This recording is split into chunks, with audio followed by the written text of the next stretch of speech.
कारण कोरोनामध्ये आर्बिट्ररी त्यांनी पगार हा 65% करून टाकला होता. ठीक आहे, आम्ही म्हटलं आम्ही थांबतो तिकडे, तर त्यांनी तो अजून दिलेला नाही. 9% एशियाटिक सोसायटी एम्प्लॉई युनियनच्या तर्फे या पत्रकार परिषद आम्ही घेतोय. कारण एक पुढे धोका आम्हाला दिसतो की एशियाटिक सोसायटी हा जो सांस्कृतिक ठेवा आहे, ज्याच्यामध्ये 2,80,000 त्या ठिकाणी पुस्तकं आहेत.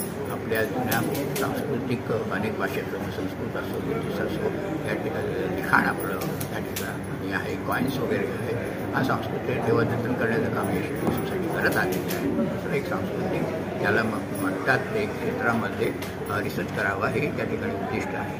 तर तेच हे संबंध हे ठिकाणी हे चालू राहिलं पाहिजे. परंतु आजची जी मॅनेजिंग कमिटी त्या ठिकाणी आहे त्या ठिकाणी हे संपूर्ण करण्यास अपयशी ठरलेलं आहे. ही संस्था चालण्यासाठी निश्चितच फंड लागतो आणि त्यामुळे ही फंड आणण्याची प्राथमिक जबाबदारी ही मॅनेजिंग कमिटीची आहे. आणि त्यामुळे या मॅनेजिंग कमिटी आता तो काही प्रयत्न करत नाही. उलट कर्मचाऱ्यांचे आणि जे पगार आहे त्याच्यामध्ये कटौती, कॉन्ट्रॅक्टमध्ये लोक भरणं, त्या ठिकाणचा पगार दिलेला नाही, त्या ठिकाणी जे काही ध्येय लागू तो पगार आता तोही दिला जात नाही. अशा प्रकारे अँटी लेबर पॉलिसीज घेत आहेत. आणि त्याच्यामध्ये आमचं असं म्हणणं आहे की या मॅनेजिंग कमिटीला ही सोसायटी संपूर्णपणे चालणं त्यांचा त्या ठिकाणी उद्दिष्ट नाही. त्यांना एक खाजगी संस्था म्हणून चालली पाहिजे. आम्ही असं म्हणतो की या ठिकाणी एशियाटिक सोसायटीचा कॉर्पस वाढला पाहिजे. कॉर्पस वाढण्यासाठी अनेक रिकमेंडेशन आहे, ते त्यांनी फॉलो केले पाहिजे. ते त्यांनी फॉलो केलेले नाही.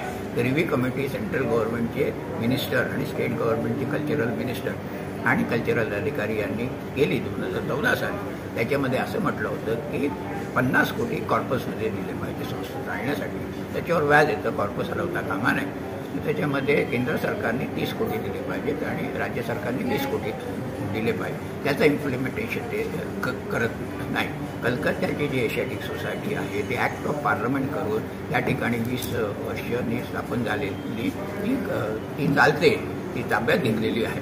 त्यामुळे त्या ठिकाणी कामगार कायदेही अंमलात आणायचे नाहीत, पैसेही आणायचे नाहीत. प्रेसिडेंट तर म्हणाला की आता बंद करू आम्ही म्हणून. तर त्याच्यामध्ये हा धोका ओळखून त्या ठिकाणी एशियाटिक सोसायटी ही गव्हर्नमेंट त्याचा हा आहे एक पॅटर्न म्हणून आहे महाराष्ट्राचा गव्हर्नर. तर त्याच्यामध्ये ही जे रिकमेंडेशन आहे ते अंमलात आणण्याचा प्रयत्न केला पाहिजे. आणि अल्टिमेट स्टेज म्हणून ही सोसायटी ही केंद्र सरकारने ताब्यात घेतली पाहिजे. ही संस्था 1804 साली स्थापन झालेली एक सांस्कृतिक वैभव, सांस्कृतिक महाराष्ट्राचं धरोहर आहे, देशाचं धरोहर आहे. इथे अनेक विद्वान लोकांनी आपलं सामाजिक सेवा इथे दिलेली आहे. डॉक्टर PV काणे सारखे लोकांनी इथे 45 वर्ष अभ्यास केलेला आहे, भारतरत्न त्यांना मिळालेलं आहे. आणि ह्या सोसायटीचा लोकांना एवढा अभ्यासासाठी, संशोधनासाठी एवढा मोठा फायदा आहे.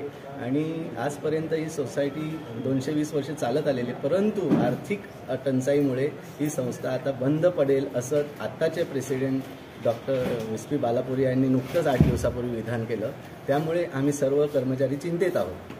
आणि या सोसायटीचं भविष्य काय म्हणून आम्ही आपणाकडे आलेलो आहोत. आणि आम्ही केंद्र सरकार, राज्य सरकार आणि महाराष्ट्राचे माननीय राज्यपाल महोदयांना विनंती अशी करतो की त्यांनी या एशियाटिक सोसायटीमध्ये दखल द्यावी आणि तिला कायमस्वरूपी तिचे प्रश्न, आर्थिक प्रश्न, कर्मचाऱ्यांचे प्रश्न सुटतील याची नोंद घ्यावी आणि त्या कार्यवाही करावी.